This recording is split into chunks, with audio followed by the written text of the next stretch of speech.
friends, Heidi here from Rain Country. God is good all the time. Well, I thought it'd be fun to put together a list of my top favorite cheap and mostly easy meals to prepare. Now, this isn't everything I make, but it covers a pretty broad range, and I want to specify before I get into this list that part of what makes a lot of these cheap when it comes to the meat part of these dishes is that I'm either using leftover meats or using things like ground beef, which is relatively inexpensive and can stretch a long way. So let's get into this list, and on some of them I'll explain a little bit more about why I really like these particular meals. Oh, and by the way, these aren't in any order of my favorite, it's just a list. So the first one I put down is Cold Cannon, which is a super easy meal to make. You can even use leftover mashed potatoes, and I've done that before, or the dehydrated mashed potatoes I made myself. The basics for this dish doesn't have to have meat. It can just be potatoes, cabbage, whatever other veggies you may want to add, salt, pepper. Super easy to do. Now keep in mind I also have videos on most of these items, so I'll be linking to two different playlists in regards to meals. One is specifically called Making the Most of Leftovers, so using those leftover meats and ways you could use them. And I think another one is Meals from Food Storage or something like that, which pretty much all of these are. But anyway, fried rice is another great one because you can throw in whatever leftover meat. Usually in this case, I'm typically using chicken or turkey, and then whatever vegetables you have on hand. So easy, and you can just tailor it to suit you. I do tend to like to add, when I have them on hand, some water chestnuts and some bamboo shoots. Macaroni and cheese, of course, a family favorite that you can make completely from scratch. They're going to save a lot more money. It's going to be a lot tastier, and it's going to be healthier for you than the boxed kind. And you have the option of adding something like ground beef to it to make like a hamburger mac and cheese. Bone broth soup. Most commonly for me, it's going to be either from chicken bones or from turkey bones, and if I can make them from other types of bones like beef or lamb, because I happen to have them on hand, which I do actually have some lamb bones on hand I'm going to make a bone broth with, then I will use that. But the other thing about bone broth soup that can make it really cheap and easy is that I can use any of my dehydrated vegetables. In fact, that's typically all I'll throw in there into the soup is dehydrated vegetables. And even if I want some extra meat, like in the chicken bone broth, I've got some dehydrated chicken that I remember, for those who've been following me, using the method of cooking the meat, freezing the meat, and then dehydrating it so it turns out more like freeze-dried. And I've added that into the soup if I want a little more protein in it than maybe what was left after making the bone broth. But yeah, you can throw anything you want in there, and I'll switch up the flavors. Like sometimes I'll add some Italian seasonings and some tomato flakes to give it a more Italian flavor. And maybe instead of adding potatoes, throw in some pasta. That's what I did with the last batch. And then another time, maybe give it a more Mexican flavor using Mexican spices, or just keeping it a basic standard soup with some sage and thyme that I grow myself. There's also a dish that I don't even know what to name it. It's supposed to be a homemade rice-a-roni instead of buying the brand name. And I originally got it from the Tightwad Gazette books that I have. But it's another great one that you can take and tailor it to suit you. But basically it just involves using either broken spaghetti noodles or some orzo and some rice.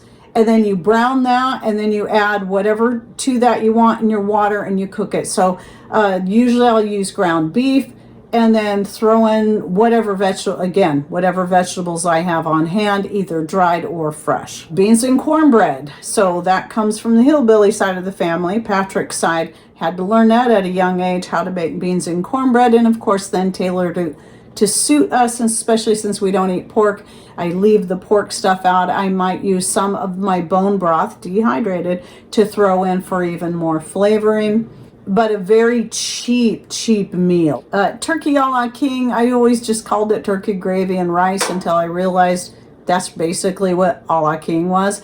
And of course, again, that's something I make usually the day after Thanksgiving using leftover turkey. You can do the same with leftover chicken.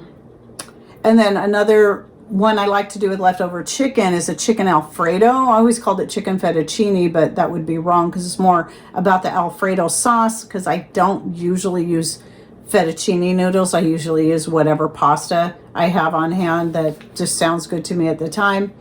Super easy to make. Once you know how to make a white sauce, you can make your own white sauce for the base of a lot of these types of meals, the mac and cheese, the a la kings, the pot pies, which is the next one on my list. My favorite being beef pot pie using leftover roast beef.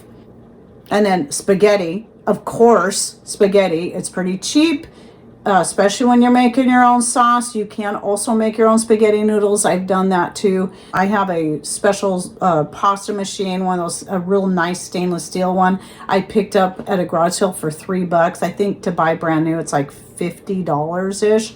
But it just cuts fettuccine and spaghetti, or you can just use it to roll out your pasta. And by the way, I have videos on that too that is old because I haven't done it in a while, but I'll link you back to that. Chili, another great one. Pretty much anything with beans and ground meat can be pretty inexpensive. I love making homemade chili. Typically, I like to make a really big pot.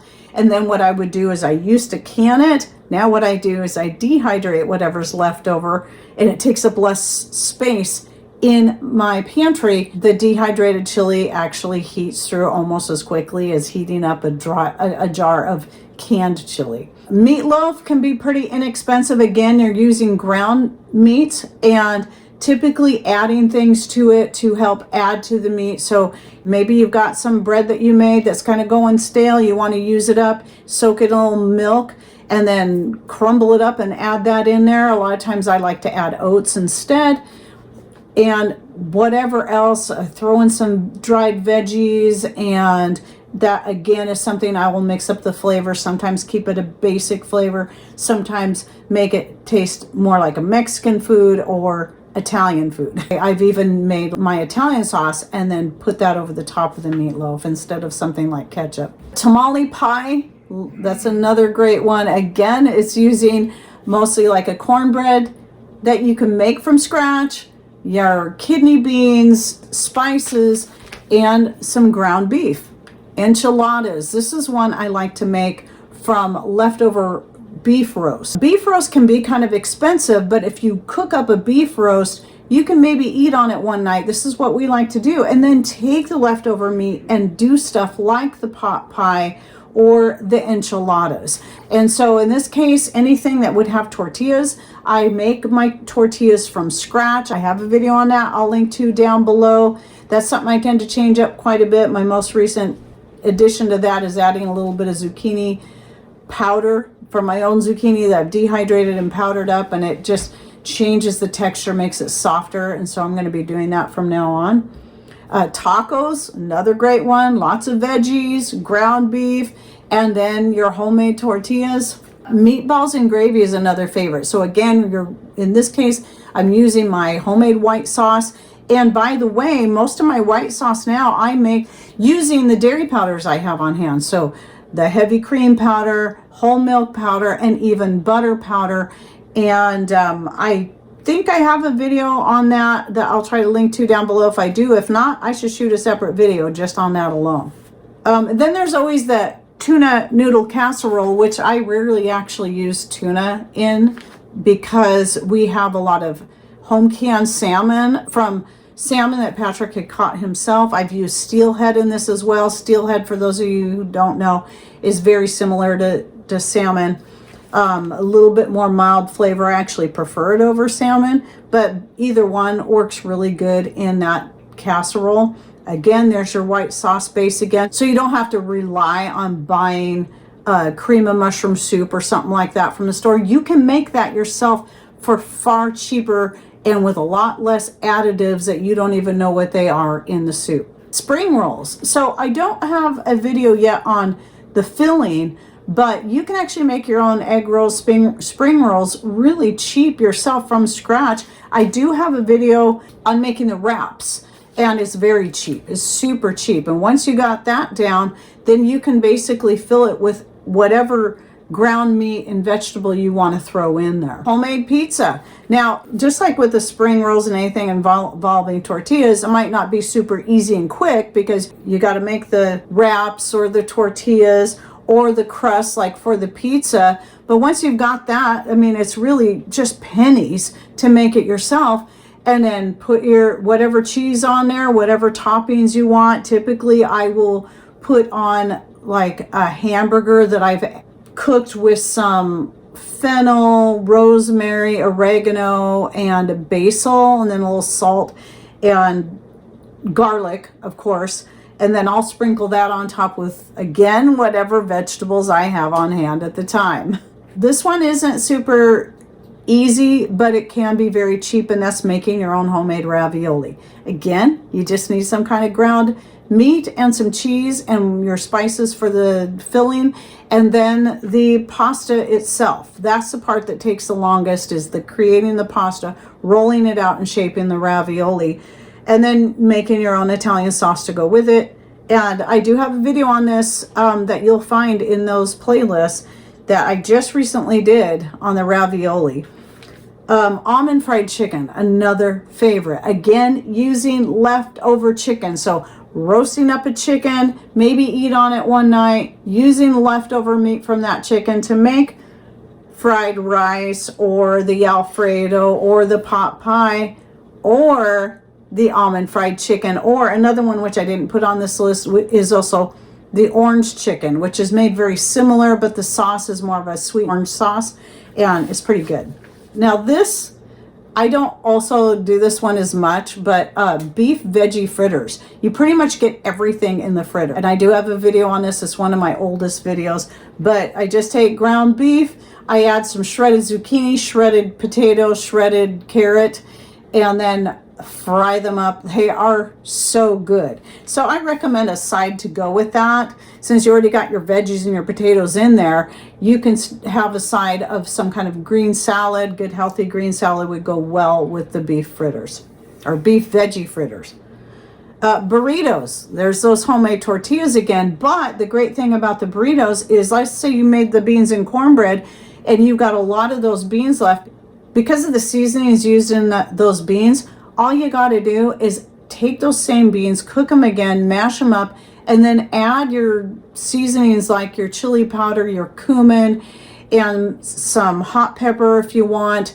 And then you could mix in, if you want, this, if you want to keep it really cheap, just leave it at that. Or you can add cheese and some ground meat or even some leftover beef roast to those burritos. And there you go. Very cheap meal, using up some leftovers. Another one that's really great to use leftover turkey or chicken for is making chicken or turkey salad sandwiches with your homemade mayonnaise and your homemade bread. That's going to keep it really cheap. And then number 25 on the list is cottage pie, most commonly known as shepherd's pie, but the difference is cottage pie is typically going to be cheaper because it's made with ground beef, where the shepherd's pie, which I actually did make because we did swing a deal a couple years ago and finally got our meat from it for some lamb, and I did make a shepherd's pie. So using some leftover mashed potatoes from Thanksgiving and the ground lamb. Oh, it was so good. So I don't have a video on the cottage pie, and there's a few things in here I probably don't have videos on, but I have videos on most of these now. The last thing I want to talk about, I want to relist again some of the base where a lot of the meats would be coming from. So besides the ground meats, another one I like to use when I do like it's not one of the things I put on the list because it can be more expensive to make as is, but I will get some chicken breasts, some organic chicken breasts, and then I will marinate them. It's a very easy marinade. Grill them, eat some of that one night, and then take all that leftover meat and then use that either in the chicken fried rice or to make any of these other meals like the almond chicken. It would go really well with the almond chicken because the marinade already has kind of an Asian flavor to it with the garlic and the ginger and the soy sauce and the homemade wine. So, and when I say soy sauce, I mean the liquid aminos kind. You could also use coconut aminos. But yeah, so that works really well in that. And then like I said, the turkey, like for the salmon, it doesn't even have to be stuff that you already had canned. Maybe you have a big fillet that you can cook up one night and then take all the leftover from that. You can make a salmon salad sandwich out of that too, or the noodle casserole that I was talking about earlier.